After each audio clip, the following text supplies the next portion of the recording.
ये कहानी है टेसा नाम की एक लड़की की जो एक प्रोफेशनल कातिल है। टेसा एक ऐसी गैंग के लिए काम करती थी जो लोगों को मारने का काम करते, और अब जिस कंपनी के लिए वो गैंग काम करता है वो लोगों को मारने के लिए एक एडवांस और अजीब तरीका इस्तेमाल करते हैं। ये गैंग जिस भी आदमी को मारने के लिए टारगेट करते हैं उससे पहले किसी एक खास इंसान को चुनते हैं, जो इंसान इनके टारगेट के आसपास का हो और आसानी से टारगेट के पास पहुंचकर अपना काम भी उससे करवा सके, क्योंकि फिर उस चुने हुए इंसान के दिमाग को ये लोग पूरी तरह कंट्रोल कर लेते हैं और टेसा उसके दिमाग के अंदर चली जाती है। अब वो जिस्म तो किसी और का होता है लेकिन उसके दिमाग के अंदर टेसा होती है। इस तरीके से टेसा अपने टारगेट को बहुत आसानी से मार देती है। लेकिन इस तरह किसी के भी दिमाग में तो घुसना आसान है पर दिमाग से बाहर आना उतना ही मुश्किल है। इसीलिए टेसा जिस किसी के भी दिमाग में जाती है आखिर में उसे मजबूर कर देती है कि वो खुद को मार दे। और फिर जैसे ही उस इंसान की मौत होती है टेसा उसके दिमाग से निकलकर आजाद हो जाती है। तो फिल्म शुरू होती है होली नाम की लड़की से, जिसके दिमाग पर कंट्रोल करके टेसा उसके दिमाग में कुछ डलवाती है। ऐसा करने के बाद होली एक डिवाइस को एक्टिवेट कर देती है जिसके साथ ही उसके जज्बात तेजी से बदलने लगते हैं। कभी वो हंसने लगी तो कभी रोने लगती है, कभी दुख वाला चेहरा बनाती है तो कभी खुशी वाला। होली अपने घर से निकलकर एक बड़ी सी पार्टी में जाती है और एक आदमी के गले में बुरी तरह चाकू घुसा देती है। फिर वो उस पर कई बार चाकू से वार करती है जब तक वो पूरी तरह मर नहीं जाता और उसका बुरा हाल कर देती है। वहाँ खून ही खून बिखर गया था। जब होली को यकीन हो गया कि वो आदमी मर चुका है तब वो गन को अपने मुंह में रखकर अपनी जान लेने की कोशिश करती है, और उसकी लाख कोशिश के बाद भी वो अपनी जान नहीं ले पाती। ऐसा लग रहा था कि गन उससे चल ही नहीं रही। तभी पुलिस वहाँ आ जाती है और होली को उन्होंने चारों तरफ से घेर लिया था। पुलिस उसे अपने गन नीचे रखने को कहती है लेकिन होली इनकार करते हुए उन पर गोली चलाने की कोशिश करती है। पुलिस वाले एक साथ उस पर गोलियों की बारिश कर देते हैं और इस तरह होली की मौत हो जाती है। उसके बाद एक लैब का सीन दिखाया जाता है जहाँ टेसा एक डिवाइस के जरिए होली के माइंड में घुसी हुई थी ताकि वो उस आदमी की जान ले सके, और टेसा ने अपना मिशन काफी अच्छे से अंजाम दिया है। होली के जरिए उस टारगेट को मार दिया, जिसके बाद जब पुलिस ने होली को मारा तो टेसा का दिमाग भी आजाद होकर वापिस आ जाता है। पर इस प्रोसेस में उसके दिमाग की एनर्जी कम होती जा रही है क्योंकि ये पूरा का पूरा मिशन दिमाग का खेल है, जिसमें टेसा का दिमाग एक लंबे अरसे तक दूसरे आदमी के जिस्म के साथ जुड़ा होता है, जो चीज उसे तेजी से कमजोर बनाती जा रही थी। इसीलिए तो दिमागी तौर पर वो पूरी तरह बदलती जा रही है। पर इस चीज पर कंपनी बड़े अच्छे से नजर रखती है, इसलिए हम यहाँ टेसा की हैंडलर को देखते हैं जो उसकी केयर टेकर के तौर पर काम करती है। टेसा की हर एक एक्टिविटी पर नजर रखती है। अब ये केयर टेकर भी पहले कातिल ही हुआ करती थी, कंपनी के लिए काम करती थी, पर अब वो रिटायर्ड हो चुकी है। अब केयर टेकर टेसा के दिमाग का बैलेंस बनाए रखने के लिए उसके दिमाग का इलाज करती है, उसकी जिंदगी से जुड़ी हुई बहुत सारी चीजें उसे दिखाती है ताकि टेसा की याददाश्त फिर से एक बार तैयार हो जाए। और जब टेसा उन चीजों को देखती है तो एकदम से उसे सब कुछ याद आ जाता है, जिससे ये बात क्लियर होती है कि उसकी याददाश्त अभी भी बिल्कुल ठीक है। टेसा एक बॉक्स उठाती है जिसमें एक तितली को पैक किया हुआ था। केयर टेकर टेसा से पूछती है कि क्या वो इस तितली के बारे में कुछ जानती है। टेसा कहती है कि हाँ, जब मैं छोटी थी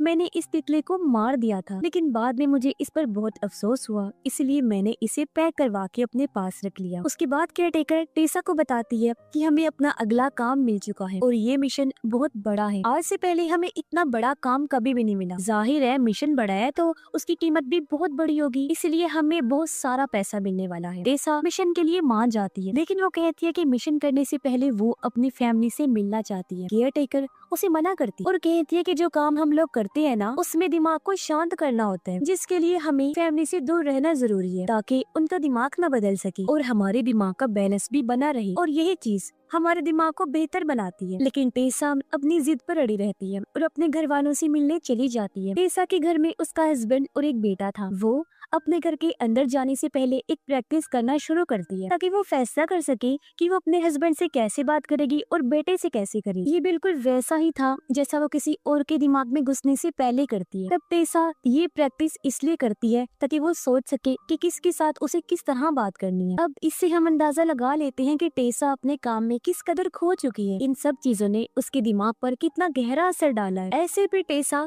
घर के अंदर चली जाती है। वो अपने हस्बैंड और बच्चे के साथ रहना शुरू कर दी, लेकिन यहाँ भी टेसा का काम उसका पीछे नहीं छोड़ रहा था क्योंकि उसे उल्टी सीधी चीजें नजर आ रही थी, जैसे कि हर जगह खून की धब्बे और जहाँ ब्रूटल तरीके से बेरहमी से वो लोगों को मार रही है। असल में टेसा भी बहुत ब्रूटल है, इसलिए उसे ख्यालों में भी अपनी झलकियां नजर आ रही थी। ऐसे भी टेसा अपनी फैमिली के साथ कुछ टाइम गुजारने के बाद कंपनी में वापस चली जाती, जहाँ केयर टेकर उसे मिशन के बारे में पूरी बात बताती है। वो कहती है कि इस मिशन में हमें एक बहुत ही अमीर आदमी को मारना है। अब उस अमीर आदमी का सुतेला बेटा अपने सुतेले डैड यानी उस अमीर आदमी और उसकी बेटी को मारना चाहता है ताकि सारी जायदाद उसकी हो जाए। लेकिन केयर टेकर का असली प्लान और भी खतरनाक था। वो कहती है पहले हम अमीर आदमी को मारेंगे, फिर उसके सुतेले बेटे को ब्लैकमेल करेंगे ताकि उसके मरने के बाद आधी दौलत उसके सुतेले बेटे को मिले और आधी हमें मिले। जिसके बाद वो अमीर आदमी को मारने का प्लान बताती है। वो कहती है अमीर आदमी को मारने के लिए हमें उसकी बेटे के मंगेतर के जिस्म में घुसना पड़ेगा, जिसका नाम कॉलिन है। अब सारे लोग इस काम को करने के लिए तैयार थे, इसलिए टेसा भी अपने काम पर लग जाती है। वो कॉलिन के बारे में सभी जानकारियाँ इकट्ठा करने लगती है ताकि जब वो उसके जिस्म में जाए तो किसी को भी कॉलिन बदला हुआ न लगे और टेसा भी आसानी से अपने काम को कर पाए। अब कुछ दिन बाद इस पर रिसर्च करके टेसा केयर टेकर को कहती है मैं उसके दिमाग में घुसने के लिए पूरी तरह तैयार हूँ। फिर कंपनी वाले कॉलिन को पकड़कर उसके दिमाग में एक चिप डाल देते हैं ताकि टेसा उसके दिमाग को कंट्रोल करके उसके अंदर घुस सके। जल्द ही टेसा उसके दिमाग में घुस गई और अब कॉलिन के ऊपर पूरी तरह टेसा का कंट्रोल हो जाता है और अपने रोजमर्रा के काम वो कॉलिन की तरह ही करने लगती है। कॉलिन की कंपनी में भी काम करने जाती है। ये कंपनी अमीर आदमी की होती है जो इनका टारगेट है, जिसे टेसा मारने आई है। अब सब कुछ ठीक चल रहा था, पर बीच बीच में कॉलिन टेसा पर भारी पड़ने लगा क्योंकि उसका दिमाग एक्टिव होता रहता है। एक तरह से इन दोनों के दिमागों के बीच लड़ाई चल रही थी। पर कुछ टाइम बाद टेसा एक बार फिर उसके दिमाग पर भारी पड़ने लगती है और जिस्म का पूरा कंट्रोल ले लेती है। पर यहाँ टेसा के दिमाग की उलझने बढ़ती जा रही थी क्योंकि उसे अपनी फैमिली की याद आ रही थी बीच बीच में। इसलिए वो कॉलिन के जिस्म के साथ ही अपने घर के बाहर पहुंच जाती है और अपनी फैमिली को वहाँ से देखने लगती है। फिर कॉलिन टेसा अपने घर आ जाता है, अपनी मंगेतर के पास यानी अमीर आदमी की बेटी के पास। अब उसने नोटिस कर लिया था कि कॉलिन का बर्ताव बदल रहा है, वो कुछ उलझन में रहता है। इसलिए अमीर आदमी की बेटी उसे बात करने की कोशिश करती है ताकि वो जान सके कि आखिर कॉलिन को क्या परेशानी है। पर वो इस बात से अनजान थी कि कॉलिन के अंदर कुछ और ही चल रहा है। उसके दिमाग में टेसा घुसकर उसे कंट्रोल कर रही है। अब ऐसी वक्त गुजर जाता है और फिर वो दिन आ जाता है जब इन्होंने अमीर आदमी को मारना था। अब टेसा अपना काम शुरू करती है। टेसा कॉलिन के जज्बात में एक मशीन की मदद से बदलाव लाती है, जैसा हमने कहानी की शुरुआत में होली के साथ होते देखा था। कॉलिन एक पार्टी में पहुंचता है जहां अमीर आदमी मौजूद था और यहाँ और भी कई सारे लोग आए हुए थे। टेसा ये देखकर समझ जाती है कि यही सही मौका है। वो सबको बता सकती है कि आखिर क्यों इस वजह से कॉलिन ने अमीर आदमी को मार दिया। वो चालाकी से अमीर आदमी और कॉलिन का झगड़ा करवाती है। इनकी बहस इतनी बढ़ गई कि दोनों हाथापाई करते हुए बुरी तरह लड़ने लगती है। अमीर आदमी कॉलिन को काफी बुरा भला कहता है और ये सारा नजारा पार्टी में आया हर आदमी देख रहा था। जब भी लड़ाई हद से ज्यादा बढ़ जाती है तो अमीर आदमी के गार्ड्स कॉलिन को पार्टी से बाहर निकाल देते हैं। टेसा समझ जाती है कि अब वक्त आ गया है अपने मिशन को मुकम्मल करने का। वो माफी मांगने के बहाने अमीर आदमी के पास जाती है जब वो अपनी बेटी के साथ खाना खा रहा था। फिर जैसे उसकी बेटी वहाँ से दूर गई तो टेसा उस पर टूट पड़ती है। वो उस पर बुरी तरह हमला कर देती है। उसका जालिमाना बर्ताव सामने आया। वो रॉड से उसका चेहरा, जिस्म, हाथ, पैर सब काट कर बुरी तरह उसे मौत देती है। तभी यहाँ पर अमीर आदमी की बेटी भी आ गई यानी कॉलिन की मंगेतर, जिसे भी टेसा मार देती है। और इस तरह उसने अपना मिशन पूरा कर दिया था और अब टाइम आ गया था इस जिस्म यानी कॉलिन को खत्म करने का ताकि वो आजाद हो सके। इसलिए वो कॉलिन को मजबूर करती है कि वो खुद को शूट करके अपनी जान ले ले। पर यहाँ भी वही होता है जो होली की बार हुआ था, यानी उसकी तरह वो कॉलिन को भी नहीं मार पा रही थी, उसे गोली नहीं चलती। इस मसले में टेसा फंसती जाती है। वो इतना डिस्टर्ब हो गई कि उसकी तबीयत खराब हो जाती है और उसे खून की उल्टी आ जाती है, जो देखकर केयर टेकर भी समझ जाती है कि कॉलिन का दिमाग टेसा पर हावी हो रहा है और टेसा का कंट्रोल खत्म हो रहा है। फिर हम टेसा और कॉलिन को एक अजीब सी जगह पर बातें करते हुए देखते हैं जो दरअसल कॉलिन का दिमाग था। और फिर इनकी ये गेम ऐसी चलती रहती है, कभी टेसा कॉलिन पर भारी पड़ रही थी तो कभी कॉलिन टेसा पर। अब कॉलिन अपनी मंगेतर की एक दोस्त के घर गया। उसे कहता है मेरा उससे झगड़ा हो गया है तो मैं कुछ दिन तक यहाँ रहना चाहता हूँ, क्योंकि उसे पता चल चुका था कि मैंने अमीर आदमी और उसकी बेटी को मार दिया है, यानी अपनी मंगेतर को। तो पुलिस मुझे ढूंढ रही होगी। पुलिस से बचने के लिए वो यहाँ छुपना चाहता था। सारी बात वो उसे नहीं बता सकता था क्योंकि वो खुद भी नहीं जानता था कि मेरे साथ आखिर हो क्या रहा है। और अब वो यहाँ रहने लगता है। लेकिन कॉलिन के अंदर टेसा का दिमाग एक्टिव हो जाता है और वो सबसे पहले उस लड़की को मार देती है।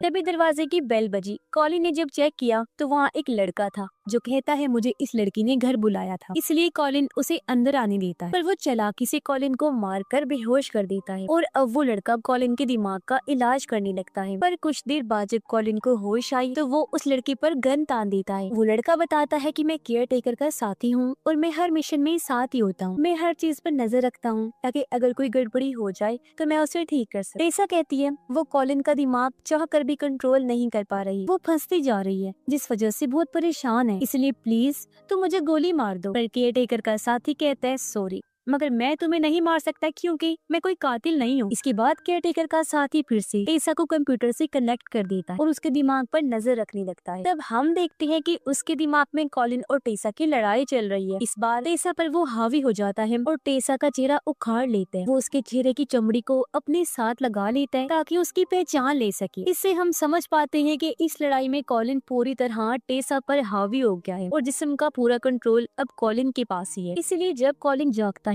उसने देखा कि मैंने केयर टेकर के साथी को मार दिया है। अब यहाँ उसे झलकियां नजर आने लगी। वो देखता है कि किस तरह टेसा ने अमीर आदमी पर अटैक करके उसे मारा था और अब वो अपने सामने उस लड़की को भी मरा हुआ देखता है जिसके घर में वो इस टाइम है। इस दौरान टेसा फिर से कॉलिन के दिमाग को कंट्रोल करने की कोशिश करती है और उसे खुद पर गोली चलाने के लिए मजबूर करती है, लेकिन कॉलिन अपने आप को बचा लेता है क्योंकि एक बार फिर उसका दिमाग एक्टिव हो गया था। पर अब इन दोनों का दिमाग पूरी तरह से एक हो जाता है, जहाँ कॉलिन को ये समझने में देर नहीं लगती कि टेसा के लिए सबसे जरूरी चीज उसकी फैमिली है और वो टेसा के घर जाता है। वहाँ जाकर वो टेसा के हस्बैंड पर गन पॉइंट करता है और टेसा से कहता है अगर तुम अभी भी मेरे दिमाग से बाहर नहीं आई तो मैं तुम्हारे हस्बैंड को मार दूंगा। टेसा दिमाग में कॉलिन से कहती है अगर तुम इसे मारना चाहते हो तो मार दो क्योंकि मैं वैसे भी अपनी फैमिली को खत्म करना चाहती हूँ। ये सुनकर कॉलिन पूरी तरह हैरान रह जाता है। तभी टेसा का हस्बैंड उसे धक्का देकर यहाँ से भागने लगता है, पर तभी कॉलिन उसे पकड़कर बेरहमी से मार देता है और जाहिर है इसे भी टेसा ने ही मारा है, न कि कॉलिन ने। उसे मारने के बाद टेसा कॉलिन को खत्म करने की कोशिश करती है ताकि वो आजाद हो सके, लेकिन तभी उनका बेटा वहाँ आकर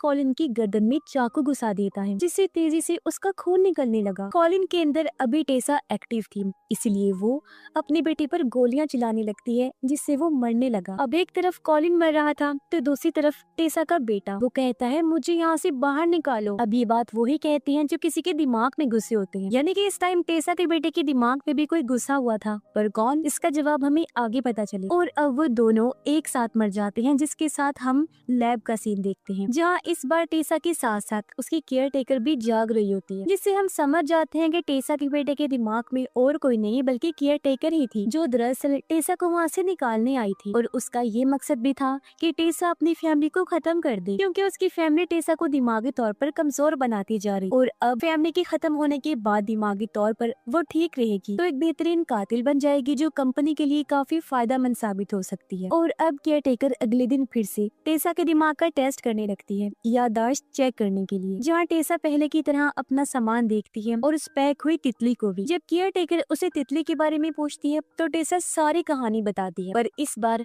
वो ये नहीं कहती कि मुझे तितली को मारने का अफसोस हुआ था, जिससे ये बात साबित होती है वो अब पूरी तरह परफेक्ट कातिल बन चुकी है और पहले से ज्यादा ब्रूटल भी, जालिम। और अब उसके लिए अफसोस, दुख, तकलीफ, रिश्ते नाते कोई मायने नहीं रखते, जिसके साथ ये फिल्म इधर ही खत्म हो जाती है।